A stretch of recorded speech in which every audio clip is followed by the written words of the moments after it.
Hello everyone and welcome back to Arctic Retro, and this is one of the last episodes of my Christmas calendar, so we're closing in on the Christmas day. In this episode I'm gonna take a further look at this Commodore 128 that has a problem, and I had a video about it a while back where I couldn't fix it, and yes, I did promise if anyone had a suggestion on what was wrong, I will try it out and even send a prize to the first suggestion that resulted in a fix. So in this video I'm gonna do a couple of more things with this machine and we'll see how it goes. So this is where I left off this machine last time, and I'm gonna turn it on now and demonstrate what's the matter with it. As you can see, there is a problem with the color of the text, and I actually initially thought it was the color RAM, but I tried to change that and didn't work. So yeah, I'm gonna try now the suggestions I got from my viewers on YouTube as comments to the previous video. But before I start with that, I'm gonna open the machine and take out the motherboard.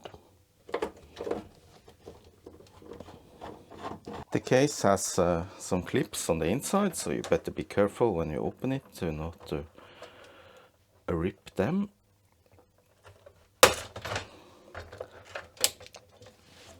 Then this massive shield that also serves as heat sinks for the different chips need to go off.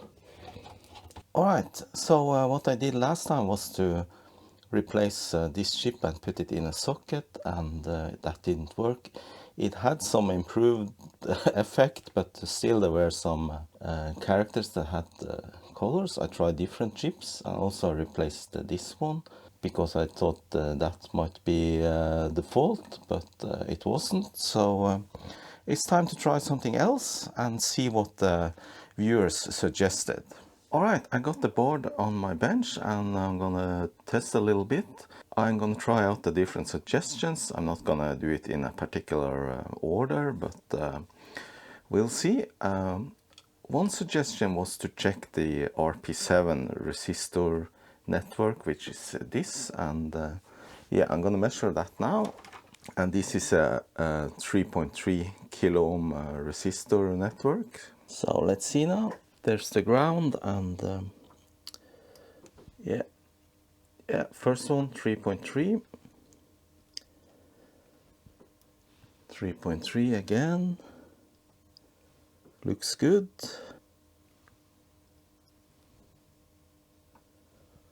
Yeah, and the final one, yeah, 3.3, so that is perfect, no issue with that. Another suggestion was that it might be the character ROM, which is the one next to the SRAM, and yeah, that's an easy check. Just replace this and it is socketed, so that's easy.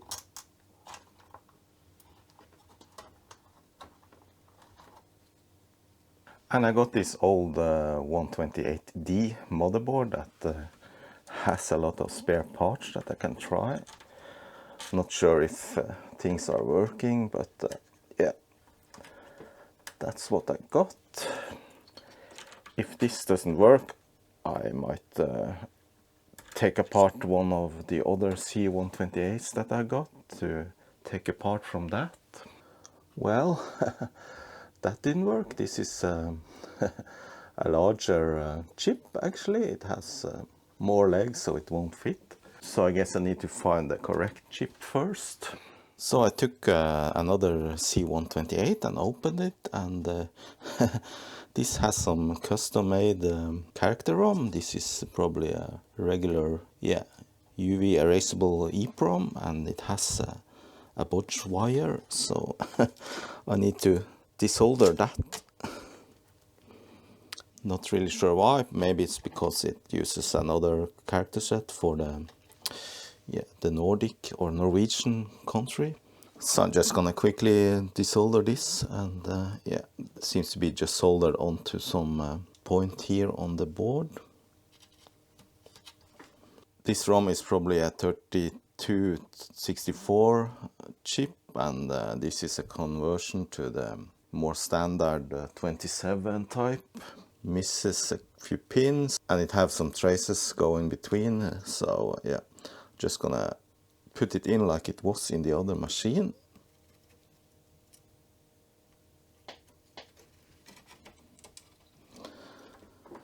Alright, let's test that one. No, it's the same, so the character ROM did not fix it, and the colors you see now that is in the border is because my TV messes up for the signal sometimes. If I just switch back, then it will be normal. The next suggestion I'm gonna check out is the PLA chip, and I was actually a little bit reluctant to remove this because it is a 48-pin chip and I don't have a 48-pin socket for one. However, I'm gonna try and remove it and replace it with this one, which is from the 128D board that I have. And I initially thought I'll have to solder it in, but then I thought, why not use two other sockets? They will fit just as well. So let's start desoldering this chip, and this can be a pain to get out because of all the pins, and yes, it is hard to get chips out of a board. But I'll give it a go, and I need to be careful to make sure I don't rip off any traces that goes to the chip. I am heating up the desoldering station, and the PLA chip is this one. It's 8721, and the PLA chip is responsible for a lot of different tasks in the machine, so it is plausible that it might be the issue. But I actually doubt it, but I'm gonna desolder it anyway, just for fun. I'm pretty sure it will be a lot of work to get this clean off, but I'll give it a go. I'm not gonna film the entire thing because it will be too long. This is this kind of liquid flux that is floating as water. Station is hot, so let's start desoldering.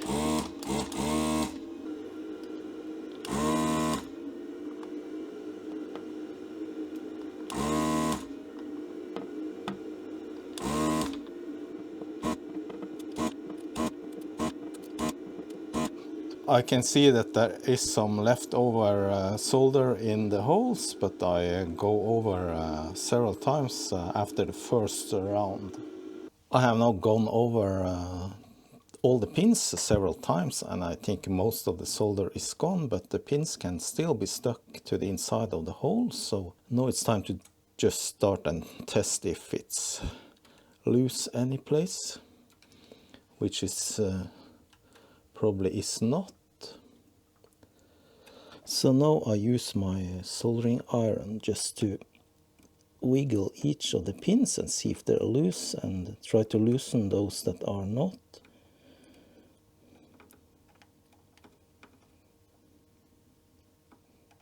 Alright, let's see now.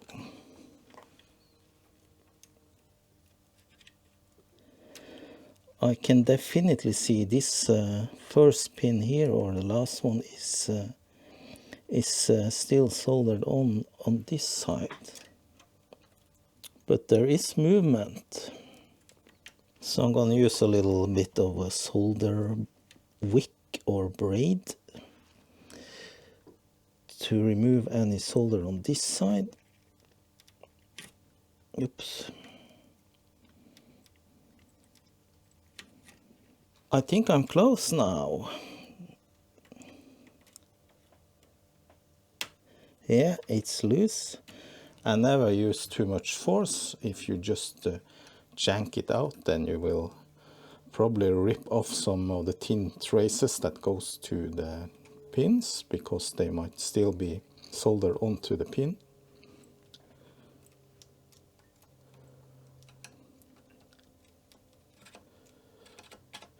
It is loose on the whole side here. Just wiggle a little bit Seems to be one pin stuck on this side, so I'm gonna just heat up that side while I try to lift it.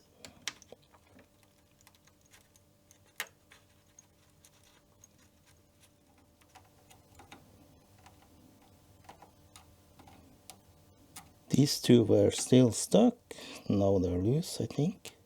Okay, so are we there? Yes.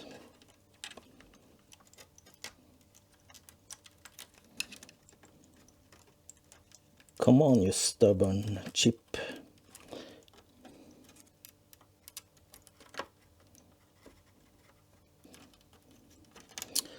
Alright, you're out. No damages and no ripped traces. I have actually inspected this board very closely to see if there's any broken traces or anything anywhere, but of course you can't see underneath the chip, so now I can inspect this area as well.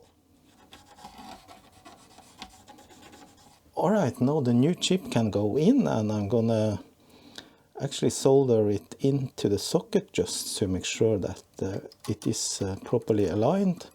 Just gonna solder a few points, then I'm gonna remove the chip.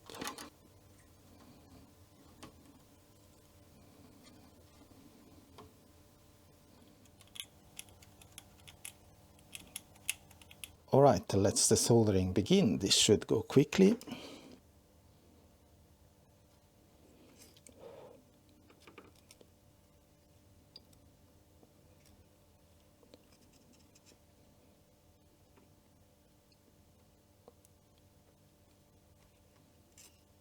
So that went smooth.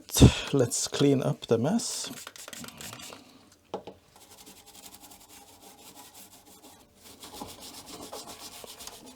So I'm gonna start by testing the old chip just to see if we get the same result and don't ruin our statistics. Testing old chip. Still the same. So at least that didn't break anything, so we're confident. And now testing the other chip, it is actually a little bit newer. Alright, so is there any improvement? Nope, there isn't. But at least now I know that the PLA chip I have as a spare is working. So that was a dead end, but I consider this board for now getting an upgrade. It's a future improvement if anyone needs to replace the PLA chip. So another tip I got was to actually analyze the signals going to and from the SRAM, and I actually did that, and I compared with the working Commodore 128 and everything looks normal. So this is a bit of a mystery for me, but of course I'm not that experienced in fault finding on the C128. And the strange thing is, trying different SRAM chips makes up for different colors on the screen. So yeah, that's it. That is a bit strange. Alright, another tip I got was to replace the capacitors. And there are a few here, and yeah, these big ones on the power side and a couple of small ones, one down here and a couple up here. That could be a plausible explanation if one of the caps are bad or have gotten a wrong value now. So I'm not convinced that that might help, but I am gonna do the recapping now anyway. I have all the caps, in fact. I'm not gonna recap the caps in the video circuit because I'm pretty sure that they don't have any impact on the SRAM, although I'm not sure, as I said. But I'm gonna recap all these caps on the board itself here. And here are the caps. It's 220, 330, 1000, that's the three big ones, 100, of 10 and 1 and 2.2. So I got them all here, and this should be new and good brands, most of them at least. All these in the bags I got from DigiKey recently. Just to make sure of the values, I am testing these, and this is 220 and it shows as 210. And let's test this one, 330.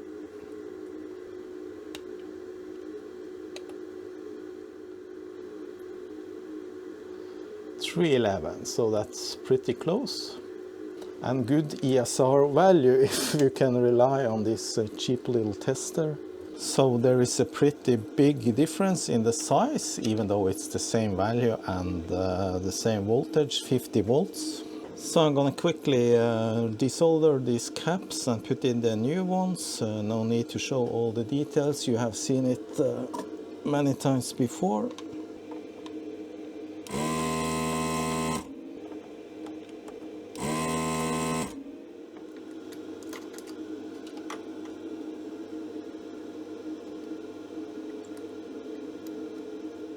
Alright, this board got new caps. Look at these nice pink ones. Except for the video circuitry. So let's see now, did this have any effect? Nope. Actually, that was expected. Anyway, this board now got most of the caps, the electrolytics ones, replaced. It has got a new PLA chip. It has got a new SRAM for the color RAM. So actually I'm throwing in the towel now for this video at least, otherwise it will be far too long. Okay, so this machine is a little bit of a mystery. I have tried many different things, however I am probably not good enough into diagnostics of these boards. So this was part 2 of the saga of the Commodore 128 color problem. If you have any suggestions, then please write them in the comments below the video. So that was it for this video. Thanks for watching. I hope to see you again soon, and thanks a lot for my supporters on Patreon and other places. See you, bye bye.